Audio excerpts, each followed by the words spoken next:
पोलिसांनी मला धमकी दिली की तुम्ही काय करताय आम्हाला माहिती आहे, माझ्यावर अनेक गुन्हे दाखल आहे, 15 तारीख जाऊ द्या, मग मी तुमच्याकडे पाहतो.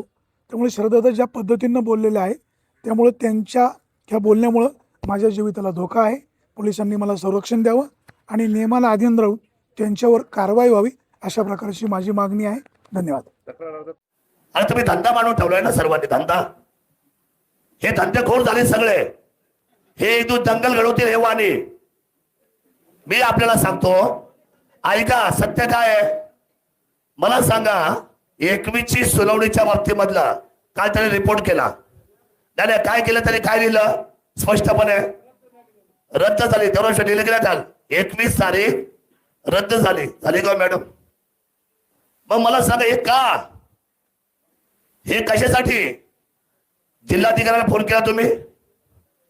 बरं जाऊ द्या, ते 15 ऑगस्ट उद्या ते, आणि मी आहेच. तुमचा हात मी पाहतोच एकदा, मी आहेच आहे. शरद सोडे माझं नाव आहे, असे माझ्या खूप कलम लागलेली आहेत पहिल्यापासून. मी आहेच ना. हे असं तुमचं मी पाहणार. ते नंतर आज नाही इथं काय तुमचा अधिकारच नाही बोलत. कोण आहे तुम्ही? नागरिक घरी तुमच्या? वारे नागरिक, आमचे वाट लावतो तुम्ही नागरिक आहे काय? पत्रकार मित्र काय नेमकं निवेदन दिलं आणि अधिकाऱ्यांनी तुम्हाला काय त्याच्यावरती सांगितलं? नमस्कार, माझं नाव सुरेश लक्ष्मण वाणी. मी एक विघ्न टाइम्स नावाचं चॅनल चालवतो, ज्याचं रजिस्ट्रेशन आहे, आणि मी दैनिक पुढारीचा बातमीदार आहे. दिनांक 14/8/2026 रोजी आजनवळे या ठिकाणी प्रशासनाने आणि तालुक्याचे आमदार शरददादा सोनवणे यांनी अदानी प्रकल्पासंदर्भामध्ये एक बैठक बोलवली होती. ती बैठकीचं वार्तांकन करण्यासाठी मी त्या ठिकाणी गेलो होतो. त्याच्या आदल्या दिवशी या अदानी प्रकल्पातलं जनसुनावणी रद्द व्हावी म्हणून सूरज वाजगे उपोषणाला बसलेले आहेत. त्या संदर्भात मी माजी आमदार अतुल बेनके यांची एक मुलाखत घेतली.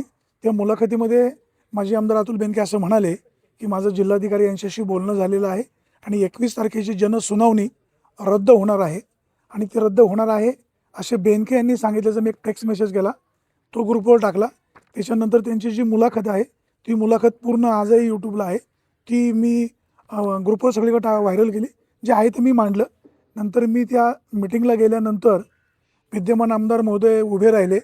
तिथं लोकांचा खूप आक्रोश होता की आम्हाला बाकीचं काही नको आहे, हा अदानी प्रकल्पच नको आहे.